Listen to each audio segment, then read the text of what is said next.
ओम नमः सदेभ्यः। ओम नमः सदेभ्यः। ओम नमः सदेभ्यः।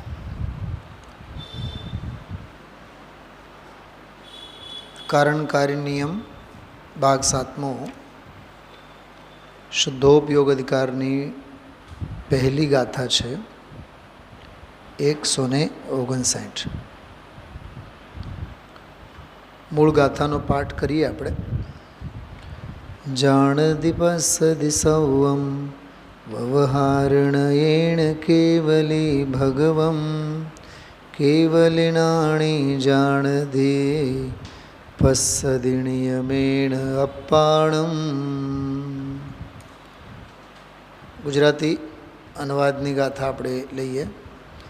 जाणे अने देखे बधु प्रभु केवली व्यवहार थी। जाणे अने देखे स्वने प्रभु केवली निश्चय थकी।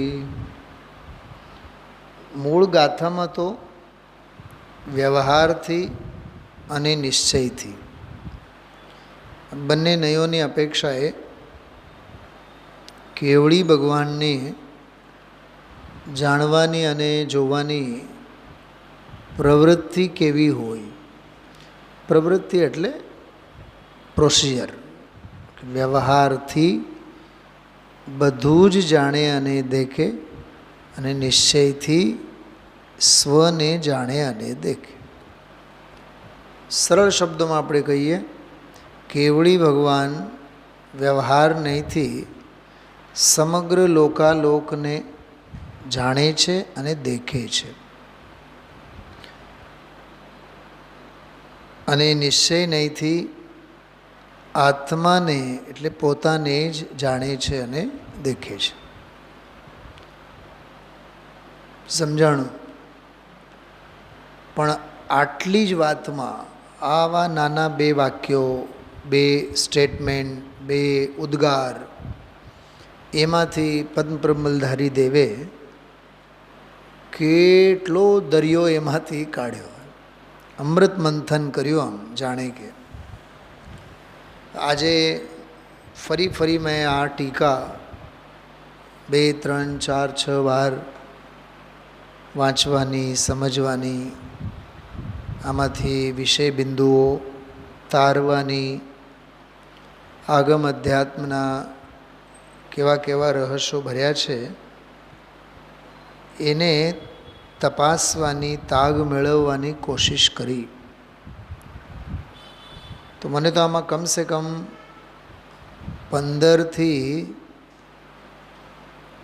20-25 विषय बिंदु पॉइंट्स मने देखाड़ा।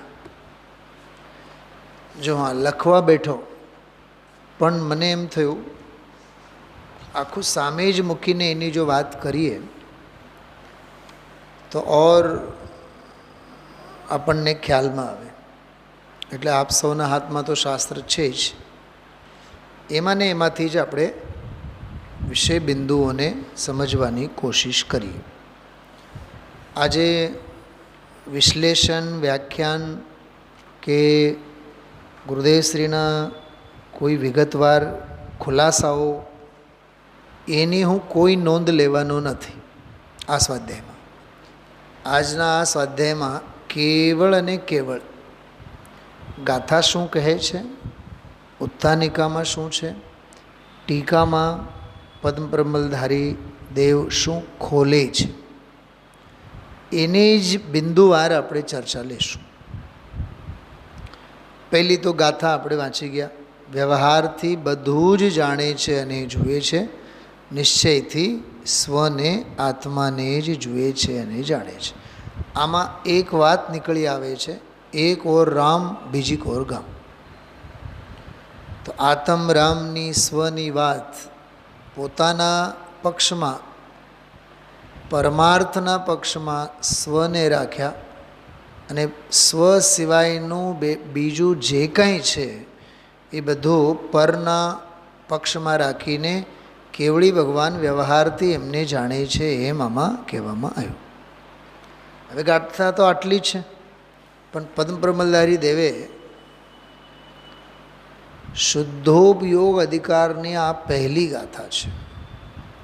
એટલે આ ગાથાની પ્રસ્તુતિ કરતાં પહેલાં, એટલે એને રજૂ કરતાં પહેલાં, ગાથાને રજૂ કરતાં પહેલાં પદ્મપ્રમલધારી દેવે એવું લખ્યું છે કે સમસ્ત કર્મના પ્રલયના હેતુભૂત શુદ્ધોપયોગનો અધિકાર કહેવામાં આવે છે.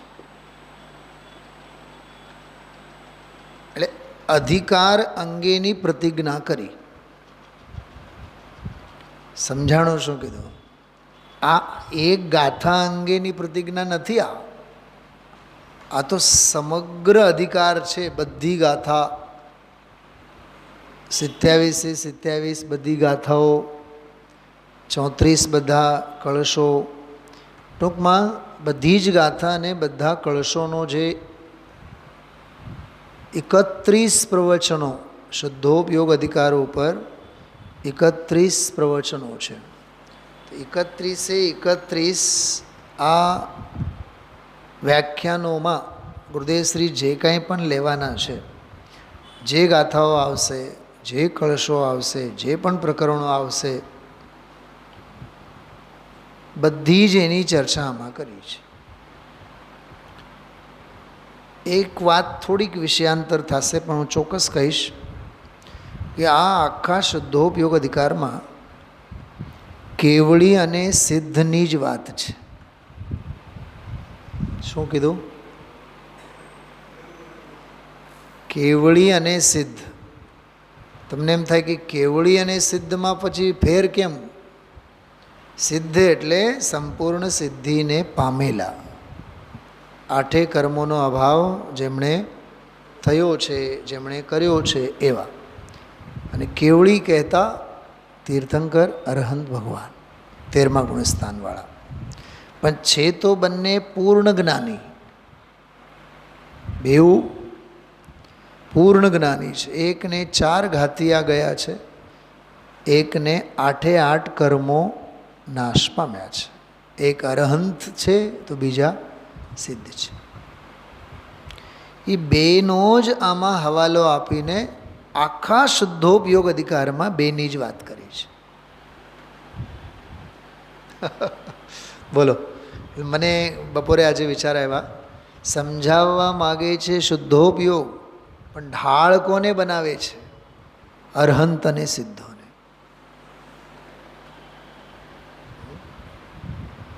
ખ્યાલમાં આવ્યું? આપણે એકવાર રેસકોર્સમાં 5-10 વર્ષ પહેલાં ક્યારે બોલો એક્ઝિબિશન આવે ને ડિસેમ્બર એન્ડમાં, તો એમાં ગયા હતા. તો ત્યાં કોઈ ખાદીની દુકાનો આવી હતી, ખાદી અને જબ્બા લેંગાની.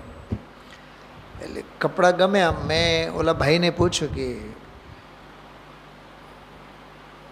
મોદી સાહેબ જે જબ્બા પહેરે છે ને એવા કોઈ એન્ટિક કલરના તમે મને બતાવો. મેં મસ્તે પૂછ્યું એણે. તો એણે જે મને વાત કરી ને એ વાત મને બહુ સ્પર્શી અંદરમાં. એણે કહે, સાહેબ તમને ખબર નથી? મને કહે કે મોદી સાહેબ જે જબ્બા પહેરે છે ને એ જબ્બાનો એક જ તાગો હોય, પછી એ તાગામાંથી એ જબ્બો બીજા કોઈને ઓલો નહીં આપે, જે વ્યાપારી જેના પાસેથી પણ બનાવે છે. કંઈક વાત ક્લિક થાય છે હું શું કહેવા માગું છું? એટલે એ કપડો કેવળ અને કેવળ એના માટે જ બનાવેલું હોય, એમ એન્ટિક એના માટે જ. એમ શુદ્ધોપયોગ પણ એવી એન્ટિક વસ્તુ છે, એ અરહંતો અને સિદ્ધોને જ હવાલે છે. બોલો, કેટલી ઊંચાઈની વાત છે, કેટલી માર્મિક વાત છે. સમજાવવા માગે છે શુદ્ધોપયોગ, હવાલો આપે છે અરહંત અને સિદ્ધોનો. એટલે એ સિદ્ધોપયોગ કેવો ધન્ય છે એને જો સમજવું હોય તો અરહંત અને સિદ્ધોને સમજવું પડે, તો શુદ્ધોપયોગ સમજાય. આ વાત મગજમાં આવવી જોઈએ. સૌથી પહેલી વાત, સમસ્ત કર્મના પ્રલયના હેતુભૂત. અહીંયા પ્રલયનો અર્થ પણ થોડીક વાત કરું તમને. સમયસારજીમાં 38મી ગાથામાં પૂર્વરંગ અધિકારની છેલ્લી ગાથામાં એક શબ્દનો પ્રયોગ છે કે હવે મોહનો અંકુરેય નહીં ઉગે. હવે મોહનો અંકુર પણ નહીં ઉગે, એટલે હવે એ પેદાશ નહીં થાય.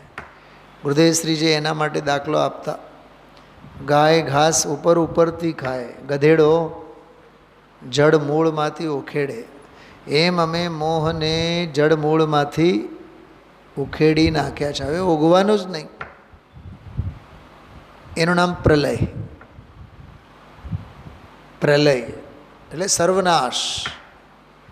દ્રવ્યે ક્ષેત્રે કાળે દ્રવ્યે ગુણે પર્યાયે. શું કીધું? દ્રવ્યે ક્ષેત્રે કાળે દ્રવ્યે ગુણે અને પર્યાયે. સમજાણું?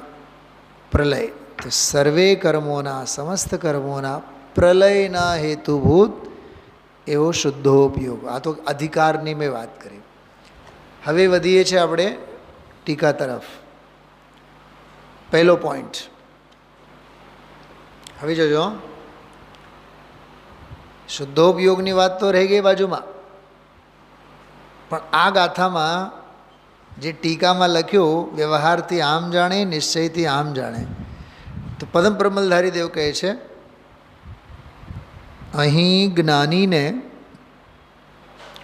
સ્વ પર સ્વરૂપનું પ્રકાશકપણું કથનચિત કહ્યું છે. મારે ખરેખર તમને કહું, મારે કેવળ પોઈન્ટ જ આપ સૌને બતાવવાનું છે. ઉત્થાનિકામાં લખ્યું છે જ્ઞાની, પકડજો વાતને, પણ ટીકામાં ક્યાંય જ્ઞાનીની વાત નથી, કેવળીની વાત છે. કેમ કે આપણી સમજ એવી છે, જ્ઞાની એટલે સાધક, જ્ઞાની એટલે સાધુ, જ્ઞાની એટલે સમ્યક દૃષ્ટિ ચોથાવાળા, પાંચમાવાળા, છઠ્ઠા સાતમાવાળા. અહીંયા એ લોકોની કોઈની વાત નથી કરી. અહીંયા જ્ઞાની એટલે કેવળી ભગવાન લખ્યું છે. આમાં ભગવાન પરમેશ્વર પરમ ભટ્ટારક છે, તો કોણ હોય? ચોથા ગુણસ્થાનવાળા હોય. તો એ ઉત્થાનિકામાં લખ્યું છે શું? ટીકાની શરૂઆતમાં જ્ઞાનીને. જ્ઞાની એટલે અહીંયા પૂર્ણ જ્ઞાની, જ્ઞાની એટલે અહીંયા કેવળ જ્ઞાની, કેવળ જ્ઞાની. તો કેવળ જ્ઞાની કોણ છે? બોલો. અનંત અને સિદ્ધ ભગવાન. તો ગાથામાં ઈજ તો કીધું છે, જાણે અને દેખે બધું પ્રભુ કેવળી વ્યવહારથી, અને જાણે અને દેખે સ્વને પ્રભુ કેવળી નિશ્ચય થકી. તો કેવળીની વાત આવી ને. તો અહીંયા જ્ઞાની એટલે કેવળી. આમ ઝીનું ઝીનું ઝીનું એમાંથી કાંતો તો ખ્યાલમાં આવે કે શું કહેવા માગે છે. હવે ટીકામાં સૌથી પહેલી વાત, આમાં નયોની અપેક્ષા આપણે સમજવી જોશે. પરાશ્રિત તે વ્યવહાર છે, સ્વાશ્રિત તે નિશ્ચય છે. આ નયોની બે શૈલી, બે પદ્ધતિ, કથન પદ્ધતિ આમાં અપનાવીને, કેમ કે મૂળ ગાથામાં એ છે ને વ્યવહારથી અને નિશ્ચયથી. તો વ્યવહારથી તો એનું આખું ફાઉન્ડેશન બતાવશે કે વ્યવહારથી એટલે શું, કે જેટલો જે કથન પરાશ્રિત છે, પર સાપેક્ષ છે, બધું વ્યવહાર છે, અને જેટલું સ્વાશ્રિત કથન છે, સ્વાધીન કથન છે, આત્માશ્રિત કથન છે, તે બધું નિશ્ચય. તો પરાશ્રિતો વ્યવહાર અને સ્વાશ્રિતો નિશ્ચય. આ એક શાસ્ત્રનું વચન આચાર્ય કુંદકુંદ દેવના જ પ્રવચનસારમાં છે. ચલો આગળ વધીએ. હવે શું કહે છે જો તમે જોજો બહુ ધ્યાનથી. પહેલો જે ફકરો આપેલો છે એમાં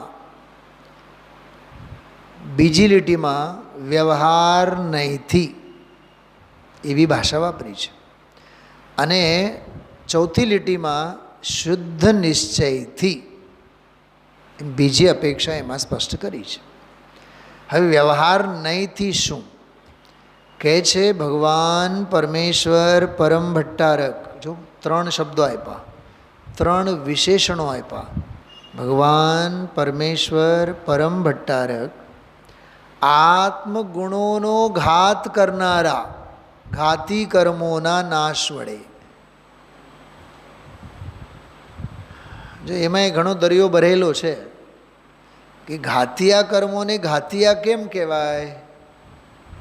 આવો પ્રશ્ન કરણાની યોગમાં આવે કે જે આત્મગુણોના ઘાત કરે એને ઘાતિયા કર્મ કહેવાય, એવી એની વ્યાખ્યા. તો શું સાચે જ જીવના જ્ઞાન દર્શન સુખવીર વગેરે ગુણોને, સ્વભાવને કર્મો ઘાત કરે છે? ઘાત કરવું એટલે શું થાય? નાશ કરવું.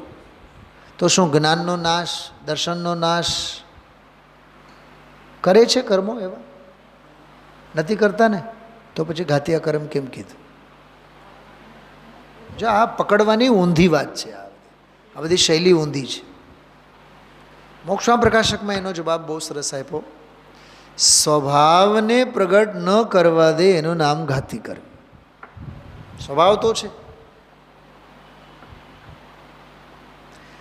દાખલો આપ્યો છે, જેમ સૂરજ. હમણાં જો કેટલાક દિવસથી સૂરજ દેખાતો નથી, વાદળછાયો વાતાવરણ હોય, પણ વાદળો આવ્યા પછી સૂર્યને પ્રગટ ન થવા દે એનું નામ જ ઘાતી કહેવાય, ઘાત કર્યું. બાકી સૂર્ય તો છે જ, એની શક્તિ પણ પૂરેપૂરી છે. એમ સ્વભાવને પ્રગટ ન કરવા દે, હજી સરળ શબ્દોમાં કહીએ, આળ આપે એનું નામ ઘાતી કર્મ. આમાંથી એક મર્મની વાત સમજો. આપણે દીકરાને, વહુને, પુત્રવધૂને, ભાઈઓને, બહેનોને, સાધર્મીઓને જે ટાંગા ખેંચીને એમને તત્વની આરાધનામાં આપણે આળ આપીએ છીએ ને, એ જડ ઘાતિયા કર્મો જેવો કામ છે.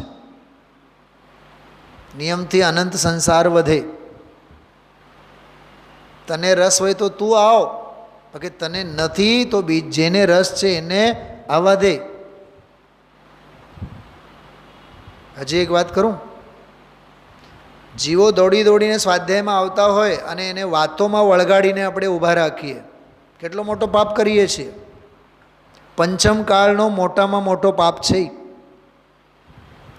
ઓલો જીવ માંડ 40-45 મિનિટ માટે સ્વાધ્યાયમાં આવતો હોય અને પોતાની વિકથા, પોતાના મનની વાતો ઠાલવવા માટે એના 5-10 મિનિટ આપણે બગાડીએ છીએ. ઘોર આત્મહત્યા છે, પોતાની પણ અને સામેવાળાની પણ. એને મોક્ષ માર્ગમાંથી, એને તત્વજ્ઞાનથી, અરે એને ધર્મ સભાથી, એને વીતરાગી વાણીથી, એને અનંતા જ્ઞાનીઓના અભિપ્રાયોથી આપણે એટલી વાર માટે દૂર રાખ્યા કે નહીં? કોઈ દિવસ ધર્મની આરાધનાને સ્વાધ્યાય માટે જીવ નીકળતો હોય, જતો હોય, ચક્રવર્તી જેવો કામ હોય તો એનો સમય નથી બગાડવો, નહીં જ બગાડવાનો. એ ઘાતી કર્મ જેવો કામ છે. ચલો આગળ વધીએ. તો આત્મગુણોનો ઘાત કરનારા ઘાતી કર્મોના નાશ વડે. ભાષા જો કર્ણાન યોગની. હવે બીજી વાત, આ તો નિમિત્તની વાત થઈ. જો આમાં નિમિત્તનો ટોન, ઘાતી કર્મોનો નાશ, તો નિમિત્તનો અભાવ. હવે નિમિત્તની સામે કોણ આવે? ઉપાદાન. હવે ઉપાદાનની વાત. પ્રાપ્ત સકળ વિમળ કેવળ જ્ઞાન અને કેવળ દર્શન વડે. જો આ અંતરંગનો વૈભવ, સકળ વિમળ, ક્યાંય મલિનતા નથી, એવા કોણ? કહે છે કે કેવળ જ્ઞાન અને કેવળ દર્શન. બરાબર? તો એનાથી શું કરે છે? ત્રિલોકવર્તી તથા ત્રિકાળવર્તી. જો એમાંય વળી પાછા 2 શબ્દો આપ્યા. ત્રિલોકવર્તી, અધો, મધ્ય, ઉર્ધ્વ, ત્રણેય લોકમાં રહેનારા, વર્તનારા, અને ત્રણેય કાળમાં વર્તનારા. કોણ? કે સચરાચર. આ શું છે? કોઈ ખુલાસો તો ન આવ્યો ગઈકાલે. ગુરુદેવશ્રીએ પણ કાંઈ ખુલાસો નથી કર્યો. શું છે? સચરાચર શું છે? બોલો રજુભાઈ. શબ્દ એક છે ને, એમાં બે શબ્દો છે. સંધિ છૂટી પાડીને વાંચો. સચર અને અચર. સચર એટલે જીવ, અચર એટલે અજીવ. માથું ફોડવું જોશે કે નહીં? હા બોલો રાજુભાઈ. કે આગળ વધ્યા એટલે વધી જ ગયા? થોડુંક થોભો તો ખરા, વિચારો તો ખરા. એ ઘરે બેઠા હશે એ લોકોને પણ બધાને મગજમાં પ્રશ્ન આવતો હશે, આ તો વિચાર જ નથી આવ્યા કોઈ દી મગજમાં. પણ બાલપોથીનો વિષય છે. સચરાચર, સચર અને અચર. સચર એટલે જીવો, જીવ દ્રવ્ય. અચર એટલે અજીવ દ્રવ્ય. તો અજીવ દ્રવ્યમાં કોણ કોણ આવ્યા? ધર્મ, અધર્મ, આકાશકાળ બધા આવ્યા. સમજાય છે? 6 દ્રવ્યો આવ્યા. સચર અને અચરમાં 6 દ્રવ્યો આવ્યા. તો સચરાચર એમના દ્રવ્ય, ગુણ અને પર્યાયોને. તો જીવ દ્રવ્ય છે, તો જીવ દ્રવ્યોના દ્રવ્યને, ગુણને, પર્યાયને. અજીવ દ્રવ્યોને, એમના ગુણોને, એમની પર્યાયોને એક સમયે જાણે છે અને દેખે છે. થોડુંક પાછળ જાઓ. કેવળ જ્ઞાન વડે જાણે છે અને કેવળ દર્શન વડે દેખે છે. આ બધી વાત કઈ થઈ? વ્યવહાર નહીંથી. ખ્યાલમાં આવ્યો? અહીં સુધી આપણે 5 પોઈન્ટ વાંચી ગયા. પહેલો પોઈન્ટ હતો સ્વ પર સ્વરૂપનું પ્રકાશકપણું કથનચિત છે, સર્વથા નથી. પહેલો પોઈન્ટ. બીજો પોઈન્ટ હતો વ્યવહાર નહીંથી. ત્રીજો પોઈન્ટ હતો ભગવાન પરમેશ્વર ભટ્ટારક આત્મગુણોનો ઘાત કરનારા ઘાતી કર્મોના નાશ વડે. ચોથો પોઈન્ટ હતો પ્રાપ્ત સકળ વિમળ કેવળ જ્ઞાન કેવળ દર્શન વડે ઉપાદાનની શક્તિ. પાંચમો પોઈન્ટ હતો ત્રિલોકવર્તી ત્રિકાળવર્તી સચરાચર દ્રવ્યગુણ પર્યાયને એક સમયે જાણે છે અને દેખે છે. 5 પોઈન્ટ અહીંયા પૂરા થઈ. હવે છઠ્ઠો પોઈન્ટ શુદ્ધ નિશ્ચયથી. હવે જો નહીં બદલાણી. શુદ્ધ નિશ્ચયથી પરમેશ્વર મહાદેવાદિદેવ. જો ઉપર આવ્યા હતા ભગવાન પરમેશ્વર પરમ ભટ્ટારક. શબ્દો જો કેવા ભારે ભરકમ છે. અહીંયા કહે છે પરમેશ્વર મહાદેવાદિદેવ સર્વજ્ઞ વિતરાગને. હવે શું નથી એની વાત કરે છે. પહેલાં પરદ્રવ્યના. પરદ્રવ્ય એટલે બોલો એક શબ્દમાં બોલો. પરલોક પરદ્રવ્યનો અર્થ બોલો એક શબ્દમાં. પરદ્રવ્યને બતાવનારો એક શબ્દ બોલો. પ્રશ્ન મારો સમજાય છે?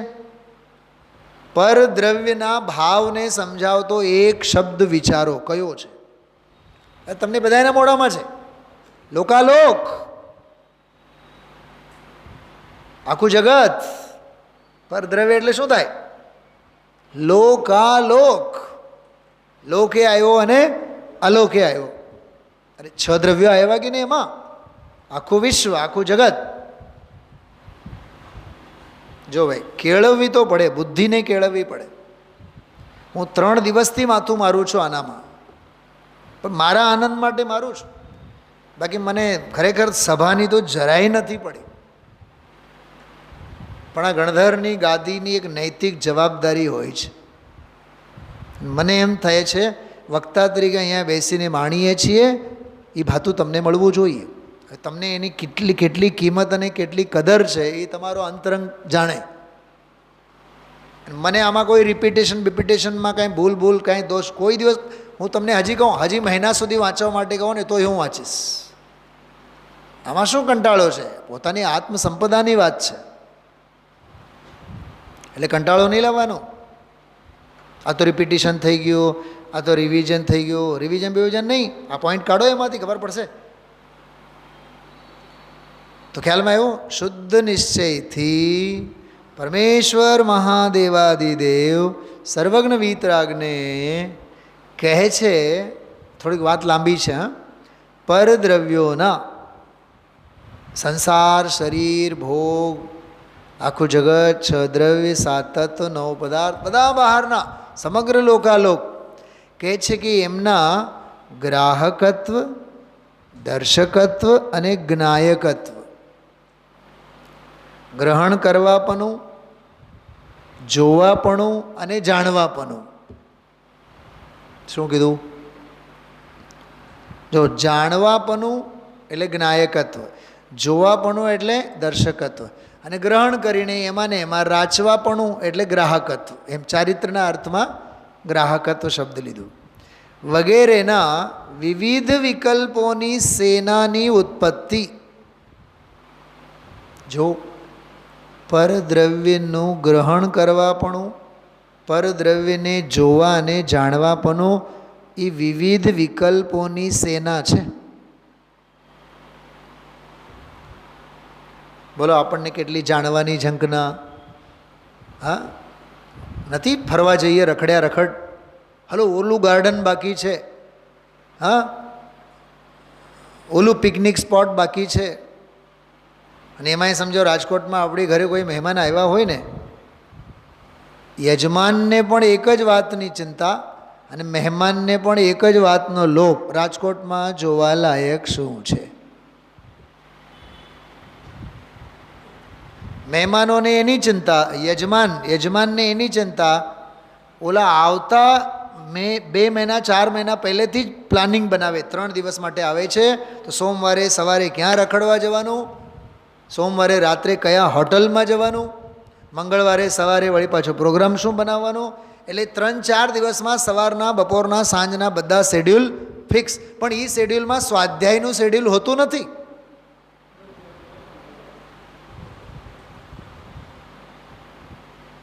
અને કહેવાય છે શું આપણે ધનજીભાઈ? મુમુક્ષુ. તેને મંદિરે લાવવાનું તો રાખો. અરે સાહેબ, એને ક્યાં મંદિર લાવવાની વાત, અમે એની વાહે વાહે અમે રખડીએ છીએ, અમને પણ ક્યાં પડી છે આની. અમારે 3 દિવસનો સ્વાધ્યાય છૂટી જાય, 4 દિવસનો સ્વાધ્યાય છૂટી જાય. આનું નામ છે પંચમકાળ. ભાઈ શું કીધું? આનું નામ છે પડતો કાળ. પડતો કાળ શાસ્ત્રોમાં નથી, પડતો કાળ જીવોના પરિણામોમાં છે. શું કીધું? બોલો ધનજીભાઈ, દુનિયા બહુ ખરાબ છે. તો દુનિયા ક્યાં ખરાબ છે? શેરીમાં છે રાજકોટની? જ્યાં ત્યાં ફાંકી ખાઈને થૂકવાનું, હા પેલા રેફરો, કાગળો, કચરાઓ બધા જ્યાં ત્યાં બધા ફેંકવાના, ગાડીઓ બધી આડેધડ પાર્ક કરવાની. તો ક્યાં છે? 5મો આરો ક્યાં છે? શેરીઓમાં નથી, રાજકોટના બજારમાં નથી. પંચમ કાળ અને પડતો કાળ તો જીવોના નિબ્બર પરિણામોમાં છે. દુઃખ શેરીઓમાં નથી, દુઃખમાં કાળ જીવોના પરિણામોમાં છે. ગુરુદેવશ્રી જેવા મહાપુરુષ પેદા થયા તો આ તો આપણા માટે તો ચોથો કાળ. તો ચોથો કાળ ક્યાં? શાસ્ત્રોમાં નહીં, માણનારના હૃદયમાં. મન ચંગા તો કાત્રોટીમાં પણ ગંગા. પણ ચંગા હોવા જોઈએ. અત્યારે તમે 8-10 જણા બેઠા છો, તમે લોકો રસથી સાંભળો છો ને, તો મને એવું લાગે જાણે 5 લાખની પબ્લિક બેઠી હોય. મને ફેર નહીં પડે, એ ઘડાઈ ગયા છે હવે. કદાચ તમે લોકો કોઈ નહીં આવો ને તો એ મારામાં ફેર નહીં પડે. બહુ સ્પષ્ટ બોલું છું. એકે શ્રોતા નહીં હોય ને તોય કાંઈ ફેર નહીં પડે. કેમ કે એવાય અમે 3 વર્ષ અહીંયા કાઢ્યા છીએ કોરોનાના કાળમાં.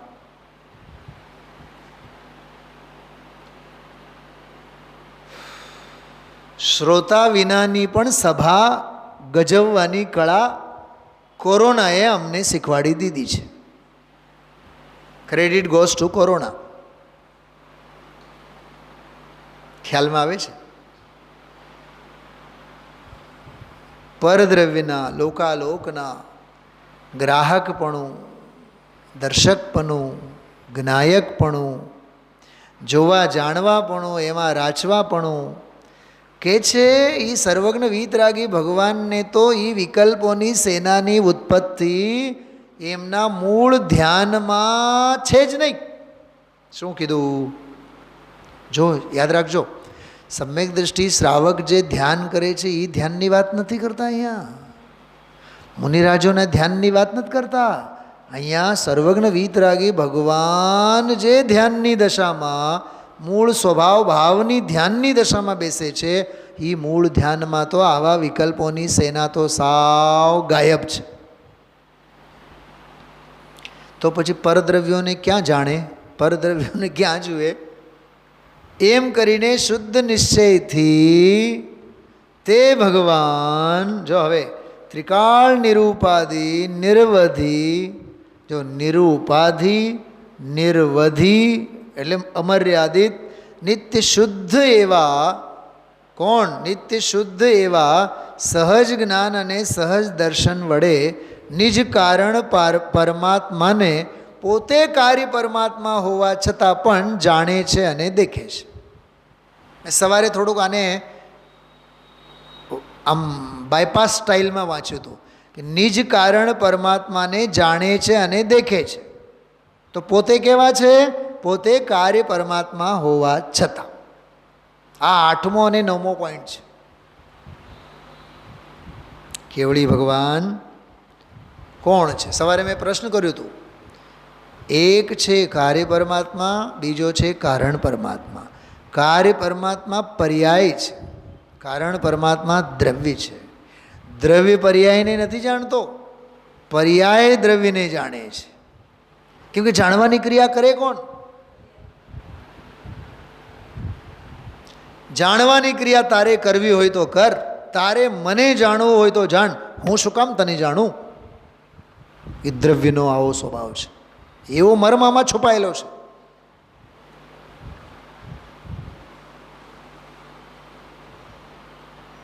આ ટીકા હજી કાઢીને કાલે બેસો ને, આમાં બીજા નવા તર્કો નીકળશે. તો અરહંત અવસ્થામાં, સિદ્ધ અવસ્થામાં જે કાર્ય પરમાત્મા રૂપ દશા છે, જો અરહંત વ્યક્તિ નથી, સિદ્ધ વ્યક્તિનું નામ નથી, જ્ઞાન અને ચારિત્રની એવી ચરમ દશા, એનું નામ અરહંત દશા. ભાઈ તમે શું કરો છો? હા, આઈ સર્જન ને આપ સમજો. કોઈ આઈએએસ ઓફિસર હોય તો એક આઈએએસ ઓફિસર હોય અને એક સમજો કે આપ છો આઈ સર્જન. ઓકે, તો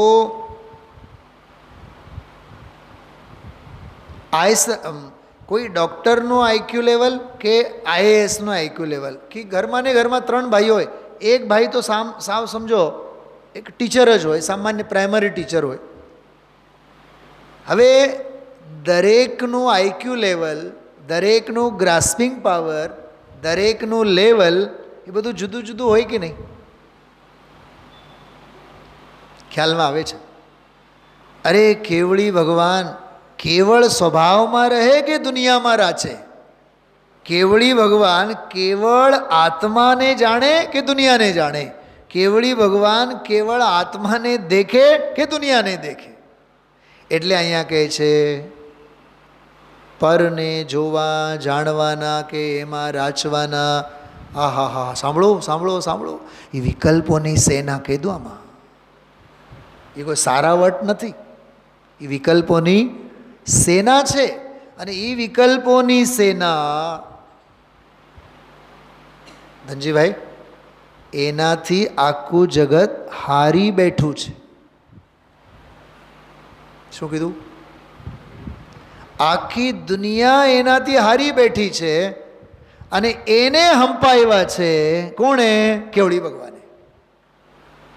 શું શું કીધું? ક્યાં વાત નીકળી આમાંથી? જો મહાવીરાષ્ટક સ્તોત્ર છે સંસ્કૃતમાં આપણી પાસે, એમાં એક પંક્તિ આવે છે, અનિર્વારોદ્રેક સ્ત્રીભુવન જયી કામ સુભટ કુમારાવસ્થાયામ મપી નિજ બલાદેન વિજિત. અનિર્વારોદ્રેક, જેનો ઉદ્રેક અનિર્વાર છે. અનિર્વારોદ્રેક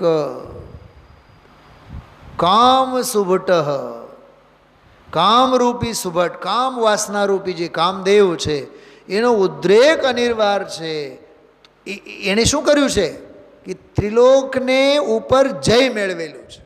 અનિર્વારોદ્રેક, અનિર્વાર છે ઉદ્રેક જેનો, કામ સુભટ, એણે ત્રણેય લોકો ઉપર વિજય મેળવ્યું છે. ઓહો, બહુ સરસ. તો આમાં તાકાત કોની બતાવી? મોહની, કામ વાસનાની બતાવી ને. પણ બીજી લીટીમાં કહે છે, હે ભગવાન મહાવીર સ્વામી, તમે સાવ નાની ઉંમરમાં, બચપનમાં જ, બાળ અવસ્થામાં જ તમે એવા કામ સુભટ ઉપર વિજય મેળવ્યા. હવે બોલો કોણ તાકાતવાળા થયા? બોલો સાહેબ, મહાવીર ભગવાનની તાકાતની વાત થઈ ને. એવડા મોટા મોહને ઉપર તમે જીત હાસિલ કરી તો તમે કેવડા મોટા હશો. એમ અહીંયા કહે છે ત્રણેય લોકને આ મોહની સેનાએ, કઈ મોહની સેનાએ? આ જાણું, આ જોવું, આ લઈ લઉં. બજારમાં ગયા બાદ આજ તો વિકલ્પ થાય છે. બોલો સાહેબ, બજારમાં આપણે ગયા, ત્રિકોણ બાગથી અમસ્તે લાખાજીરાજ રોડ થઈ, ઘી કાંટા અને ધર્મેન્દ્ર રોડ થઈ, એમ પરા બજારમાંથી અહીંયા આવવાનું છે. કેટલા વીતરાગ ભાવે આપણે જઈ આવશું. પહેલી વાત, વીતરાગ ભાવ હશે તો જાશું જ નહીં રખડવા, અને જાશું તો આ ત્રણેય ધંધા કરીને આવશું. એટલે માણસ એટલા બુદ્ધિશાળી છે, બજારમાં નીકળે ને, કામ હોય કે નહીં હોય, 500-1000 રૂપિયાના નોટ તો સાથે લઈ જ જાય. એ ગ્રાહકવાળી વાત કરું છું. દુકાનો જોશે, દેખવાનું કામ કરશે, જાણવાનું કામ કરશે, અને 2-4-6 વસ્તુ કાંઈ નહીં તો બજારમાં મળતી લાલ ખજૂર તો લાવશે. બાયડીને રાજી તો રાખવાનું જ છે ને, ઘરે લાવીને કાંઈક ને કાંઈક તો. સવારે ચા પીતી વખતે બાઈએ કીધું હોય ખાંડ હવે પૂરી થવામાં છે, એટલે ભાઈ સાહેબ વળતા 2 કિલો ખાંડ લેતો આવે. એટલે દેખવાપણું નહીં છૂટે, જાણવાપણું નહીં છૂટે, અને ગ્રહવાપણું પણ નહીં છૂટે. આ ત્રણેય સેના છે.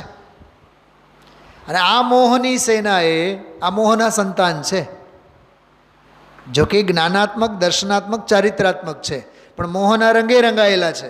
એટલે પરદ્રવ્યો સાથે ચોંટેલા છે. જો એક સાયકોલોજી એની એક વાત કરું તમને સાહેબ, તમે સાંભળ્યું હોય, બાળક નાનું હોય ને તો પાડોશીને ત્યાં જઈ જઈને એ રમવા માંડે. ધીમે ધીમે બાળક જેમ જેમ મોટું થાય ને તો માં એ બાળકને પાડોશીને ત્યાં ખાવા માટે, પીવા માટે, બેસવા માટે જવાની રોજ ના પાડે. કેમ? સાંભળજો, સમજો પાડોશીની ત્યાં બાળક જ ન હોય, કાકા કાકી કરીને અને અંકલ આંટી કરીને ત્યાં જાય, ત્યાં જ હોવે, ત્યાં જ ખાવાનું. ગુજરાતી ભાષામાં કહીએ હેવાયો. ત્યાંનો જ હેવાયો થઈ જાય તો માને રોજ અંદરમાં બીક રહ્યા રાખે. ક્યાંક પાડોશીમાં ખાવા પીવાના ચક્કરમાં ઘર આવતો ભૂલી જાય અને ક્યાંક પાડોશીનું ન થઈ જાય.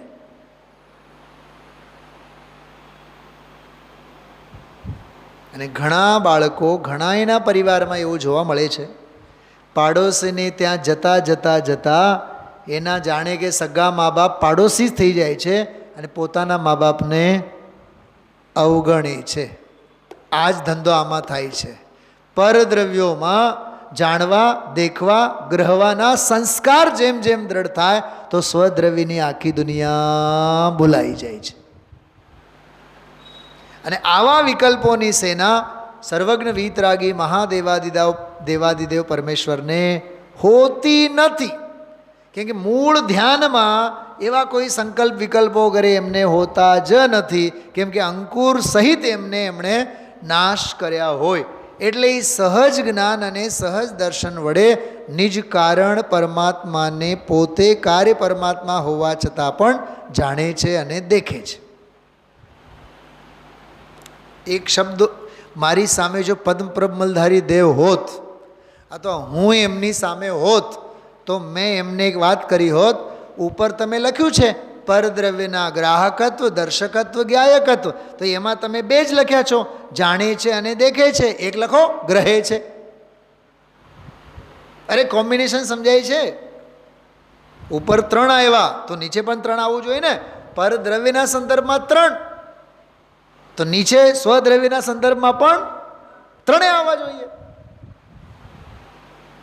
આજે રાત્રે ફોન કરીને પૂછું છું પદ્મપ્રબમલધારી દેવને, આપનું શું કહેવું છે? એમ કહેશે તથાસ્તુ, તમે જે વાત કરો છો એ સાચી વાત છે. જો કેવળી ભગવાન નિજ આત્માને જાણે છે, દેખે છે, ગ્રહતા નથી. અરે એના સિવાય બીજું કાંઈ નથી ગ્રહતા. તો એમાં આવું જ જોઈએ નહીં. હું ટીકામાં સુધાર કરવાની વાત નથી કરતો, હું કેવળ તમને ઇમેજિન કરું છું. એનો સાંગોપાંગ કેવો હોવો જોઈએ, મિસમેચિંગ ન થવું જોઈએ. શું ડૉક્ટર સાહેબ બરાબર છે કે નહીં? ઉપર નીચેનું પરફેક્ટ મેચિંગ તો થવું જોઈએ ને. હા, સ્વરૂપે ડૂબેલા, તો એ સ્વરૂપે ડૂબેલા શું છે? સ્વના દર્શક છે, સ્વના જ્ઞાયક છે, સ્વના ગ્રાહક છે. છે ને ગજબની વાત? હા, ભલે 100 ઇન્દ્રોના તુજ ચરણમાં શિર નમતા, ભલે ઇન્દ્રાણીના રતનમય સ્વસ્તિક બનતા. જો બહારનું આ પરદ્રવ્યનું પરિણમન. સ્વરૂપે ડૂબેલા નમન તુજને ઓ જીનવરા, નથી એ ગેયોમાં, જો નથી એ ગેયોમાં તુજ પરિણતિ સન્મુખ જરા. સ્વરૂપે ડૂબેલા, જો આમાં ને આમાં આ એક જ કાવ્યમાં પરદ્રવ્યનું પરિણમન પણ બતાવ્યા, પણ કેવળી તે બધાને મૂકીને સ્વદ્રવ્યમાં પરિણમન કરે છે એની પણ વાત આવી. ભલે 100 ઇન્દ્રોના તુજ ચરણમાં શિર નમતા, પુણ્યનો ઉદય વર્તે છે. ભલે ઇન્દ્રાણીના રત્નમય સ્વસ્તિક બનતા, એ બહારનો બધો થાટ ચાલે છે, પણ નથી એ જ્ઞેયોમાં તુજ પરિણતિ સન્મુખ જરા. સ્વરૂપે ડૂબેલા. હવે સ્વરૂપે ડૂબેલા એટલે સ્વરૂપના દર્શક, સ્વરૂપના જ્ઞાયક, સ્વરૂપના ગ્રાહક. આ શુદ્ધ નિશ્ચયને એમાં એ લીધું છે. એમાં એને જાણે છે અને દેખે છે. કઈ રીતે ખબર? એનો જવાબ શું આપ્યું છે એને માટે મેં 10મો પોઈન્ટ આપ્યો છે એમાં, કે જ્ઞાનનો ધર્મ તો એવો છે. કેવો? સ્વપર પ્રકાશકપણું છે. જ્ઞાનનો ધર્મ કેવો? સ્વપર પ્રકાશપણું. એ જ્ઞાનનો ધર્મ કોની જેમ? દીવાની જેમ. ખ્યાલમાં આવ્યો? દીવાની માફક સ્વપર પ્રકાશકપણું છે. જ્ઞાનનો ધર્મ તો કેવળ જાણવાનું છે. પછી કહે છે ઘટાદ. હવે 2 વાત આવશે. જો ઘટ આદિની પ્રમિતિથી પ્રકાશ દીવો કથનચિત ભિન્ન હોવા છતાં સ્વયં પ્રકાશ સ્વરૂપ હોવાથી સ્વ અને પરને પ્રકાશે છે. જો ઘટાદિની પ્રમિતિ, પ્રમિતિ એટલે જ્ઞાનના ફળને પ્રમિતિ કહેવાય, પ્રમાણના ફળને પ્રમિતિ કહેવાય. અરે પ્રમાણ સંબંધી જે જ્ઞાન થયું એ જ્ઞાન પ્રમિતિ કહેવાય. ફળ છે, ફળરૂપ. જો પ્રમાતા એ જાણનારો, પ્રમાણ એ જાણનારો જે સાધન વડે જાણે, સાધનને પ્રમાણ કહેવાય. જાણનારો એ પ્રમાતા, જાણનારો જાણે શેના વડે? પ્રમાણ વડે. તો પ્રમાણ છે ઇન્સ્ટ્રુમેન્ટલ. ઇન્સ્ટ્રુમેન્ટલ એટલે સાધન. બોલો, પ્રમાતા એટલે કર્તા, પ્રમાણ એટલે કરણ, સાધન. પ્રમેય એટલે કર્મ, જેને જાણે છે. જો કર્તા, કર્મ, કરણ. હવે કર્તા કરણ વડે જે કર્મને જાણે, પ્રમાતા પ્રમાણ વડે જ્યારે પ્રમેયને જાણે, તે સંબંધી જ્યારે નવું જ્ઞાન પેદા થાય એનું નામ પ્રમિતિ. પ્રમિતિ ઇઝ ધ રિઝલ્ટ. જ્ઞાતા જ્ઞાન વડે જ્ઞેયની જ્ઞપ્તિ કરે. શું કીધું? જો હવે તમને સમજાય છે શાસ્ત્રી કરવાનો લાભ શું છે? હા મીનાબેન, સમાજના લોકો પથ્થર ખાંડતા હોય, શાસ્ત્રીજીને શું આવડે? એટલે મારી વાત નથી, જનરલ વાત કરું છું. શાસ્ત્રીઓને તો શું શાસ્ત્રો આવડે, બોલો ભાષા તો સમજાય. એક વાત સમજવું, એ મેડિકલ સાયન્સનું હોય કે આ સ્પિરિચ્યુઅલ ધાર્મિકનું હોય, કોઈ પણ જ્ઞાનનું ક્યારેય અપમાન નહીં કરવાનું.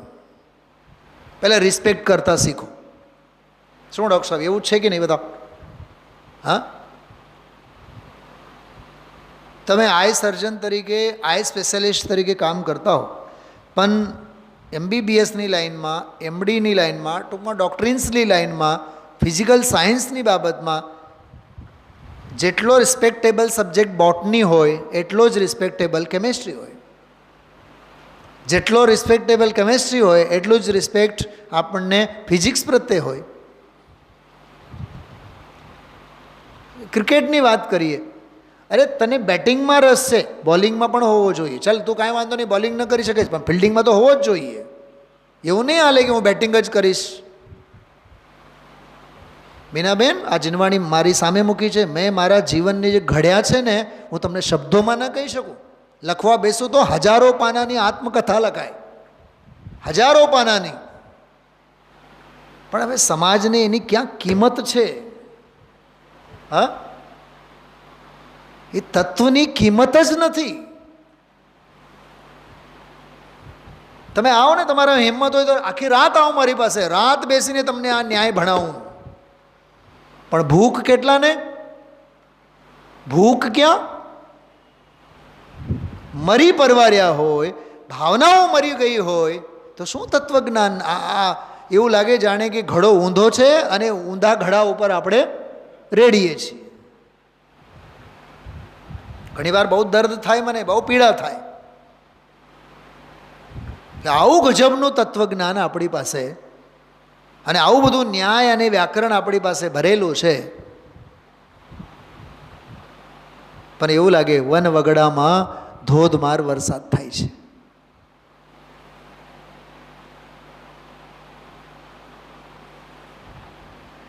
સમજાણા 4 શબ્દોના અર્થ? હા, જ્ઞાન, જ્ઞેય, જ્ઞાતા, જ્ઞપ્તિ, પ્રમાણ, પ્રમેય, પ્રમાતા, પ્રમિતિ, એમ અનુમાન, અનુમાતા, અનુમેય, અનુમિતિ, ઉપમાન, ઉપમેય, ઉપમિતિ, આવા બધા શબ્દો છે. આ ન્યાય છે ભરેલો આમાં. તો કહે છે પ્રમિતિ. જો પ્રમિતિથી એટલે પ્રકાશ, દીવો કથનચિત ભિન્ન હોવા છતાં સ્વયં પ્રકાશ સ્વરૂપ હોવાથી, બોલા ઘડામાં ઘૂસી તો નથી ગયો ને દીપક? દીવો ઘડામાં થોડી ઘૂસી ગયો છે. જો ઓલો સ્ક્રીન ત્યાંથી આવે છે ને, આખી આ લાઇટ, તો એ લાઇટ કંઈ સ્ક્રીનમાં ઘૂસી ગઈ છે?